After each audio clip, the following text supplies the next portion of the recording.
অতিথি আপ্যায়ন অথবা নিজেদের বিশেষ কোনো অনুষ্ঠানে আমরা খাবারের তালিকায় প্রথম যে দুটি খাবার রাখি তা হচ্ছে রোস্ট আর পোলাও।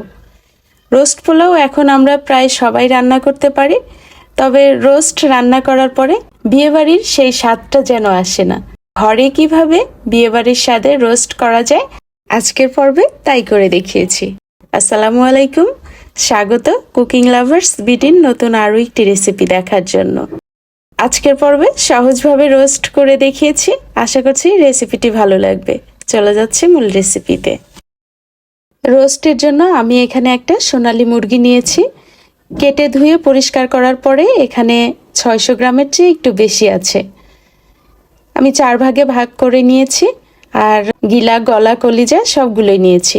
চিকেনটাকে কাটার পরে খুব ভালো করে ধুয়ে পানি ঝরিয়ে নিয়েছি। এবার এর মধ্যে আধা চা চামচ করে লবণ আর লাল মরিচের গুঁড়া দিয়ে দিলাম, আর দিয়ে দিলাম লেবুর রস 1 থেকে 1.5 চা চামচের মতো হবে। সব কিছুর সাথে চিকেনটাকে ভালো করে মাখিয়ে নিচ্ছি। মাখানো হয়ে গেলে একটা পাশে রেখে দিচ্ছি 10 মিনিটের জন্য।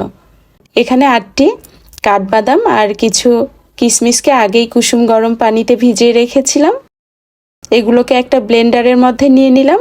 দিয়ে দিলাম 4টি কাঁচামরিচ, কাঁচামরিচগুলোকে ভেজে নিয়েছি। দিয়ে দিলাম আধা কাপ পেঁয়াজের বেরেস্তা, আর দিয়ে দিলাম ফেটানো টক দই। আমি এখানে 1/4 কাপ পানি সহ টক দই নিয়ে ভালো মতো ফেটিয়ে নিয়েছিলাম।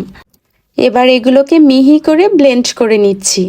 এর সঙ্গে দিয়ে দিচ্ছি একটা জয়ফলের 4 ভাগের 1 ভাগ, আর জয়ত্রী একটা ফুলের চেয়ে একটু কম দিয়েছি। দিয়ে দিলাম আধা চা চামচের মতো সাদা গোলমরিচ। এবার এগুলোকেও মিহি করে ব্লেন্ড করে নিতে হবে। এরকম হয়েছে, এবার একটা পাশে রেখে দিচ্ছি। চুলায় একটি প্যানে বেশ খানিকটা তেল গরম করে এর মধ্যে মাখিয়ে রাখা চিকেনগুলোকে দিয়ে হালকা করে ভেজে নিব। এগুলোকে কিন্তু অনেক বেশি কড়া করে ভাজবো না। যখন একটা পাশ হয়ে আসবে তখন উল্টে দিচ্ছি। আর দেখতেই পাচ্ছেন অনেক বেশি কড়া করে কিন্তু ভাজিনি।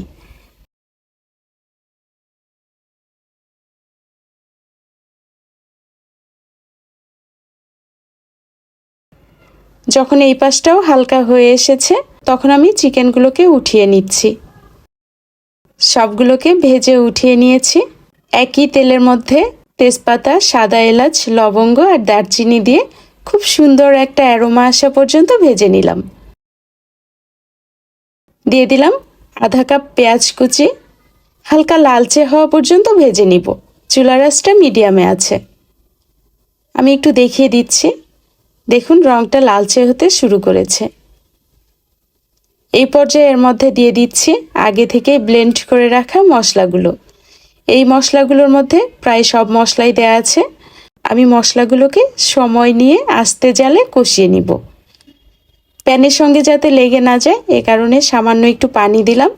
আর কষাতে কষাতে আমি 1 টেবিল চামচ আদা এবং রসুনের বাটা দিয়েছিলাম। প্যানের সঙ্গে লেগে আসছিল, তাই আমি প্যানটাকে বদলে নিলাম। দিয়ে দিলাম আধা চা চামচ লাল মরিচ গুঁড়া, আধা চা চামচ কেনা রোস্টের মশলা, আর দিয়ে দিলাম লবণ স্বাদ মতো, 1 চা চামচের মতো হবে। এবার মশলাগুলোকে সময় নিয়ে কষিয়ে নিব। যখনই মশলাটা থেকে তেল ছেড়ে দিবে আর প্যানের সঙ্গে লেগে আসবে এই পর্যায়ে সামান্য একটু করে পানি দিব। আমি একটু সময় নিয়ে মিডিয়াম টু লো হিটে রেখে মশলাটাকে প্রায় 8 থেকে 10 মিনিটের মতো কষিয়ে নিয়েছি। মাঝে গিলা কলিজা এবং গলাটা দিয়ে নিয়েছিলাম, এগুলোও যাতে মশলার সঙ্গে একটু ভাজা হয়। মশলাটা খুব ভালো মতো কষানো হয়ে গেছে, দেখতেই পাচ্ছেন তেল ছেড়ে দিয়েছে। সামান্য একটু পানি দিয়ে সব কিছুকে ভালো করে মিশিয়ে নিলাম। ফুটে আসলে এর মধ্যে ভেজে রাখা চিকেনগুলোকে দিয়ে দিচ্ছি।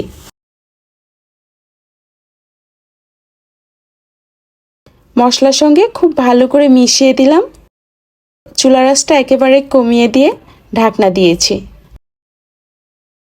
বেশ কিছুটা সময় পরে ঢাকনাটা খুলে উল্টে পাল্টে মিশিয়ে দিচ্ছি। এখানে যেহেতু টক দই আছে আর বেশ অনেকখানি মশলাও আছে, তাই খুব সহজে প্যানের সঙ্গে লেগে যাবে। এ কারণে একটু পরপর উল্টে পাল্টে মিশিয়ে দিতে হবে। যেহেতু মশলাটা লেগে আসছিল তাই সামান্য একটু পানি দিয়ে মিশিয়ে দিয়ে আবারও ঢাকনা দিয়ে দিলাম। মাঝে আমি 1 থেকে 2 বার উল্টে পাল্টে মিশিয়ে দিয়েছিলাম। দেখতেই পাচ্ছেন এখন তেল ছেড়ে দিয়েছে আর চিকেনটাও ভালো মতো কষানো হয়ে গেছে। এবার চিকেনটাকে পুরোপুরি সিদ্ধ করার জন্য দিয়ে দিলাম 1 কাপ দুধ। দুধগুলোকে আগেই জাল করে ঠান্ডা করে রেখেছিলাম। সবকিছুকে ভালো করে মিশিয়ে দিচ্ছি। ঢাকনা দিয়ে অপেক্ষা করছি ঝোলটা পছন্দ মতো আসা পর্যন্ত। চুলার আঁচটা মিডিয়াম টু লোই থাকবে। বেশ অনেকটা সময় পরে দেখতে পাচ্ছেন তেল ছেড়ে দিয়েছে আর ঝোলটাও কিন্তু প্রায় শুকিয়ে এসেছে। এই পর্যায়ে দিয়ে দিলাম আধা চা চামচের মতো চিনি, কয়েকটা কাঁচামরিচ আর বিয়েবাড়ির সেই ফ্লেভারটা আনার জন্য দিয়ে দিলাম 1 চা চামচের চেয়ে একটু কম কেওড়া জল, দিয়ে দিলাম পেঁয়াজের বেরেস্তা আর একেবারে শেষে দিয়ে দিলাম 2 চা চামচ ঘি। এবার চুলার আঁচটা একেবারে কমিয়ে দিয়ে ঢাকনা দিয়ে অপেক্ষা করব প্রায় 5 মিনিটের জন্য। এতে করে সব কিছুর ফ্লেভার রোস্টের মধ্যে ভালো মতো যেতে পারবে। 5 মিনিট পরে ঢাকনাটা খুলে নিয়েছি। রোস্ট যাতে একটু টক ঝাল মিষ্টি স্বাদের হয় এ কারণে আমি শেষে 1 ফালি লেবুর রস দিয়ে দিলাম আর চুলার জালটাকে বন্ধ করে দিয়েছি। এবার ঢাকনা দিয়ে এভাবেই রেখে দিব আরও 5 মিনিটের জন্য। আমি কিন্তু চুলাটাকে বন্ধ করে দিয়েছি।